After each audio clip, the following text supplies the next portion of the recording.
찬송가 438장 되시겠습니다. 438장입니다.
하늘에 오르시고 정당하신 아버지 하나님 우편에 앉아 계시다가 거기로부터 살아있는 자와 죽은 자를 심판하러 오십니다. 나는 성령을 믿으며 거룩한 공교와 성도의 교제와 죄를 용서받는 것과 몸의 부활과 영생을 믿습니다. 아멘. 370장 드시겠습니다. 370장입니다.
말씀과 기도로 시작하게 하시니 더욱 감사드립니다. 오늘도 우리의 삶이 하나님의 자녀로 온전히 살기를 원하며 또한 예수님의 향기를 내 인생에 온전히 전파할 수 있는 하루가 될 수 있도록 주님 도와주시옵소서.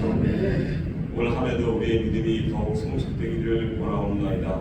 결단하고 결심하여 올 한해는 우리의 믿음이 배가 성장할 수 있는 한 해가 될 수 있도록 주님 도와주시옵소서. 주의 재단을 2024년도 희망찬 비전을 가지고 출발하였사옵나이다. 아버지 하나님, 아름다운 교회 주님의 사역을 온전히 감당할 수 있는 주의 재단으로 성장시켜 주옵소서. 오늘도 말씀을 통하여 우리의 삶 속에서 하나님의 자녀로 온전히 살기를 원하며 살아계신 예수님의 이름으로 기도드리옵나이다. 아멘.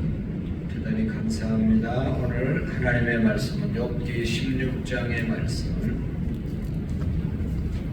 욥기 16장 1절 말씀부터 마지막 22절까지를 교독으로 읽겠습니다. 욥이 대답하여 이르되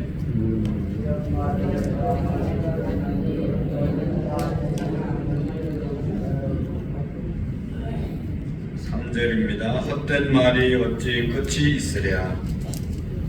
내가 무엇에 자극을 받아 이같이 대답하는가.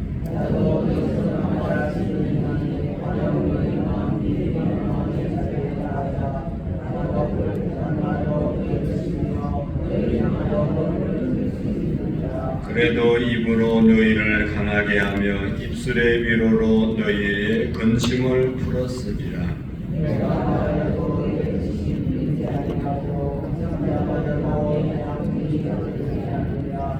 이제 주께서 나를 피로하게 하시고 나의 온 집안을 패망하게 하셨나이다.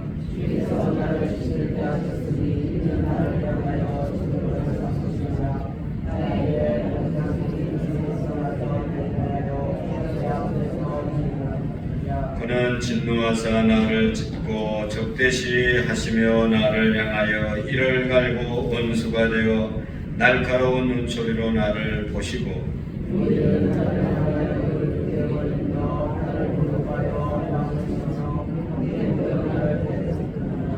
하나님이 나를 악인에게 넘기시며 행악자의 손에 던지셨구나.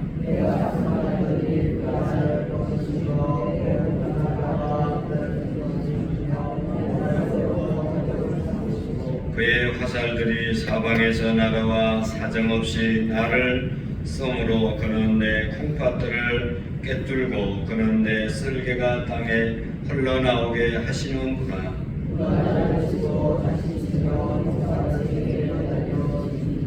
내가 굵은 배를 끼어매어 내 피부에 덮고 내 뿔을 티끌에 들여걷구나.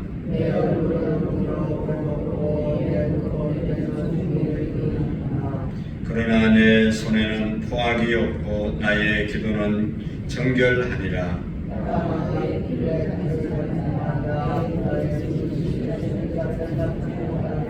지금 나의 정인이 하늘에 계시고 나의 중보자가 높은 데에 계시니라.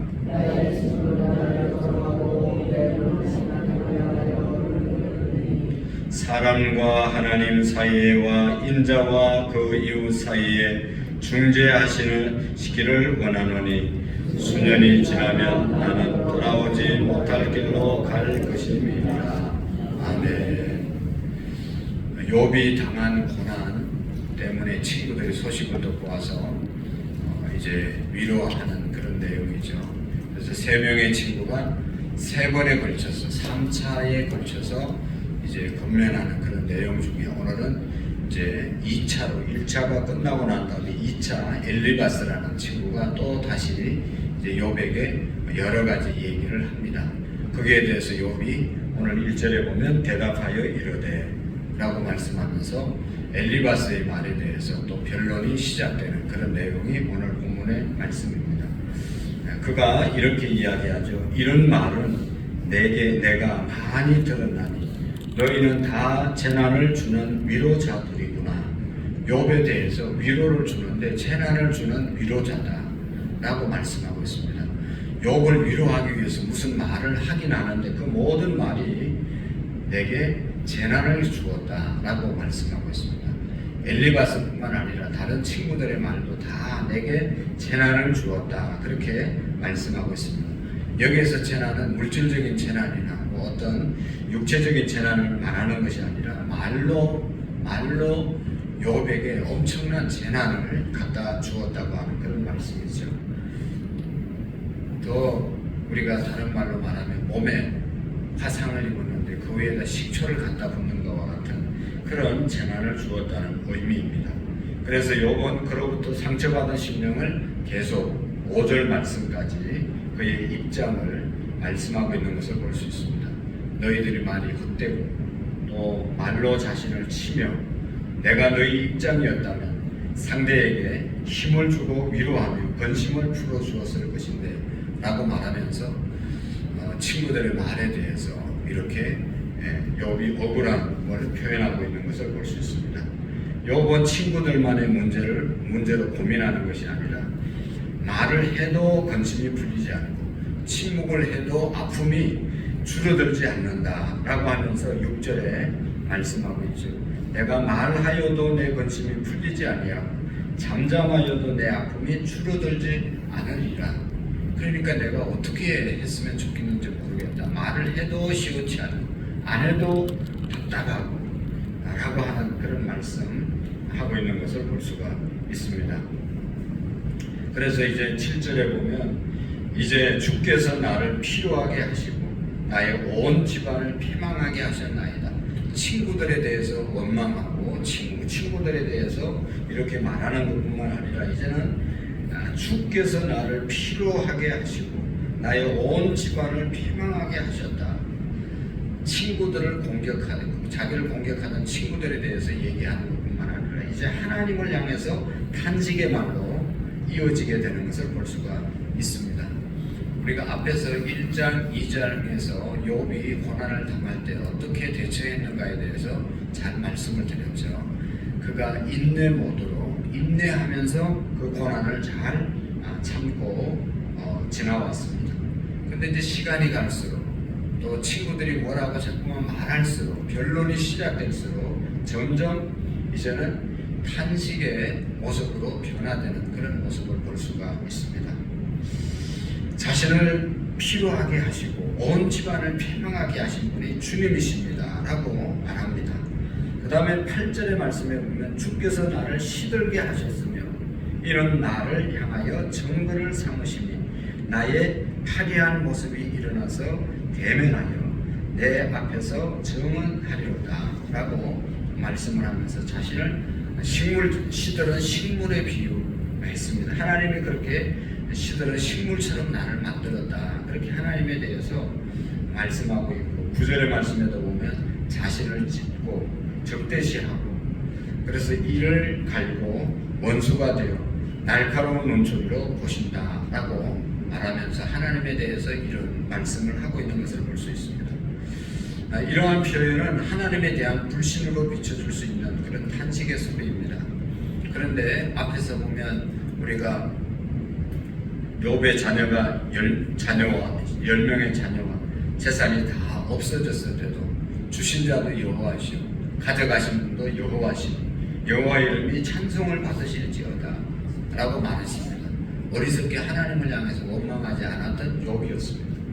그리고 머리부터 발끝까지 자기의 몸에 다 상처가 종기가 나서 중병이 시작되었을 때도 하나님께 내가 복을 받았음처럼 화도 받는 것이 마땅하지 않았냐라고 말하면서 모든 것을 하나님의 승리로 받아들였던 욥이었습니다. 그러면서 입술로 범죄하지 않았습니다.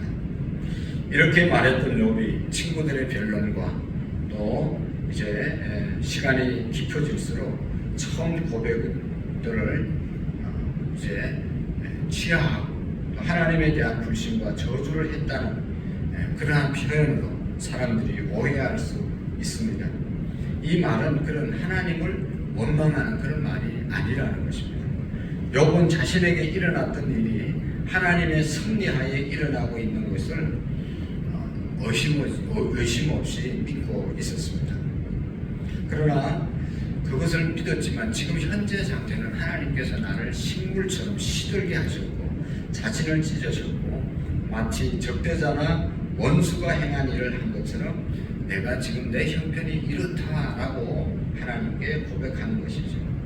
욥과 그의 친구들 그리고 욥의 주변에 있는 모든 사람들은 욥에게 일어났던 이 일에 대한 원인을 알 수가 없었죠. 오늘 우리는 이 욥의 탄식을 평가하는 것이 아니라 아무도 모르는 욥의 입장에서 욥을 이해할 필요가 있습니다. 욥은 자신이 처한 처지를 객관화하면서 표현하고자 했던 것입니다. 그래서 10절 말씀부터 16절 말씀까지 보면 역시 같은 맥락의 표현들로 기록되어 있는 것을 볼 수 있습니다. 하나님의 섭리하에서 무리들이 자신을 모욕하고 마음을 치고 또 대적하고 자신을 악인과 행악자의 손에 넘기고 자신을 꺾고 부스러뜨리고 관역으로 삼으시고 활이 자신을 쏘고 내장이 꿰뚫고 내장이 땅으로 흘러나오기까지 자신이 고난을 받고 있음을 시적으로 이렇게 적나라하게 표현하는 것을 볼 수가 있습니다. 이 부분에서 우리가 생각할 점은 욥이 받은 고난은 그가 행한 죄로 인함이 아니었기 때문에 죄를 짓지 않았음에도 불구하고 이렇게 철저한 고난을 당하는 욥의 모습을 보면서 우리는 죄 없으신 그럼에도 불구하고 고난받으신 예수님의 모습을 우리가 생각할 수가 있습니다. 욥이 살았던 시대 이후에 인간의 몸을 입고 이 땅에 오셨던 예수님께서 행악자들의 손에 넘겨져서 무리들에게 모욕을 당하고 뺨을 맞으시고 대못을 양손에 이제 박히시고 창에 옆구리를 찔러셔서 물과 피를 쏟으셨습니다. 이런 측면에서 보면 욥은 예수님의 모형이다 그렇게 말하는 사람도 있습니다. 욥의 고난 역시 예수님처럼 죄로 인해서 받는 고난이 아니었기 때문입니다. 욥의 고난과 예수님의 고난은 분명히 차이가 있죠. 욥은 고난의 이유를 모르면서 고난을 받았습니다. 그로 인해서 탄식이 있었고 그리고 타인들을 살리기 위해서 고난을 받은 것이 아닙니다. 그러나 예수님께서는 고난 받으신 이유를 알고 있었고 고난 받기 위해서 이 땅에 오셨고 그 고난이 자기를 위한 고난이 아니었고 우리를 살리기 위한 고난이었다는 사실을 우리가 알 수가 있습니다. 그러면서 하나님 아버지께 온전히 순종했던 분이 우리 예수님이십니다. 모든 인류를 살리기 위해서 이런 고난을 예수님이 받으신 것이죠. 예수님이 받은 고난 때문에 오늘 저와 여러분들이 또 새로운 생명을 얻고 이렇게 살아가게 되는 것을 볼 수가 있습니다. 우리도 살아가면서 고난을 받을 때가 있습니다. 내가 받는 고난이 무엇 때문에 오는 것인가? 예수님처럼 다른 사람을 위해서 고난을 받는 것인가? 아니면 그냥 내가 살기 위해서 받는 고난인지를 우리가 깊이 생각해 봐야 됩니다. 사람들이 힘든 고난을 당할 때 스스로 고난을 생각하지 내가 잘못해서 오는 이런 고난을 당하는구나 라고 깨닫고 회개하는 자도 있고 그 원인을 모르면서 계속 어려운 가운데 있는 사람들도 있습니다. 욥처럼 온전하고 정직하고 하나님을 경외하고 악에서 떠난 사람으로서 고난을 받는다면 그 고난은 절대로 부끄러운 것이 아니죠. 이런 고난이 올 때 우리는 더욱더 정결한 모습으로 하나님 앞에 서게 되는 것을 보게 됩니다. 더 기도하게 되는 것이죠. 여기 17절의 말씀에 보면 그렇게 욥이 고백하고 있잖아요. 그러나 내 손에는 포악이 없고 나의 기도는 정결하느니라. 욥이 탄식 후에 하나님 앞에 내가 더 기도하게 되었다라고 말씀하고 있습니다. 그리고 이제 자기의 처지를 만드신 분이 하나님이시고 자신의 마음을 제대로 알아주시고 정인이 되어주시는 분도 하나님이 계신다. 내가 왜 이런 형편에 처했는지 하나님은 아신다라고 고백하고 있어요. 19절 말씀을 한번 읽어보실까요? 19절 시작. 지금 나의 정인이 하늘에 계시고 나의 중보자가 높은 데 계시느니라. 아멘. 다시 한번 읽어봅시다. 시작. 지금 나의 정인이 하늘에 계시고 나의 중보자가 높은 데 계시느니라. 아멘. 여러분 이해할 수 없는 그런 고난 가운데 있음에도 불구하고 욥은 분명한 것은 내가 지금 시들고 이렇게 썰개가 막 창자가 다 바깥으로 나오는 것처럼 이런 어려움을 당했어도 하나님은 나의 정인이 되신다.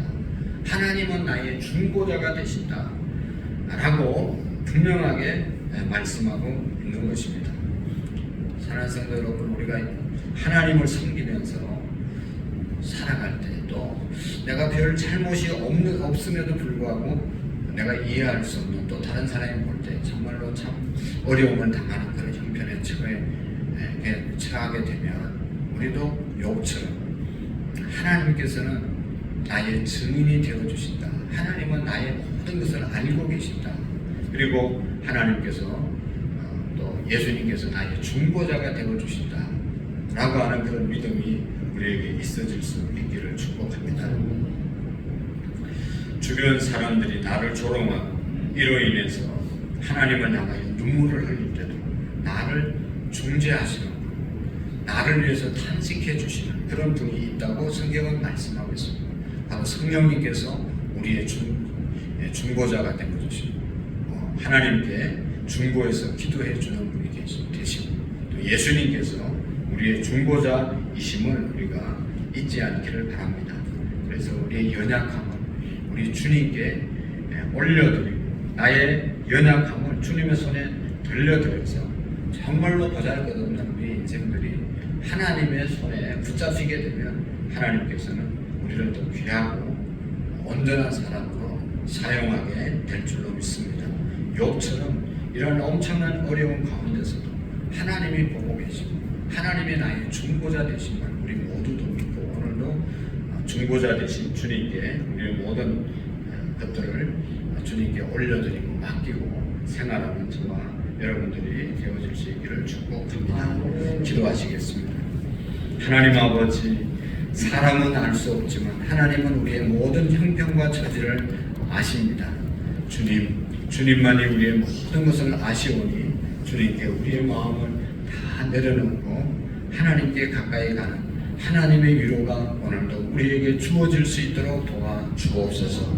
하나님 아버지, 이 땅 가운데 대한민국 가운데 하나님께서 주시는 평화가 있게 하시오, 남북이 복음 안에서 하나 되게 하시오, 국내 정치, 경제, 군사, 교육 모든 문제가 문화 하나님 안에서 새로워지는 역사가 있게 해 주시옵시고, 하나님 우리 교회가 분명한 하나님의 뜻 영혼 살리는 일에 쓰임받을 수 있게 하시고 우리 모두가 진정한 복이 무엇인지 깨닫고 진정한 복을 붙잡고 나아갈 수 있도록 도와주옵소서.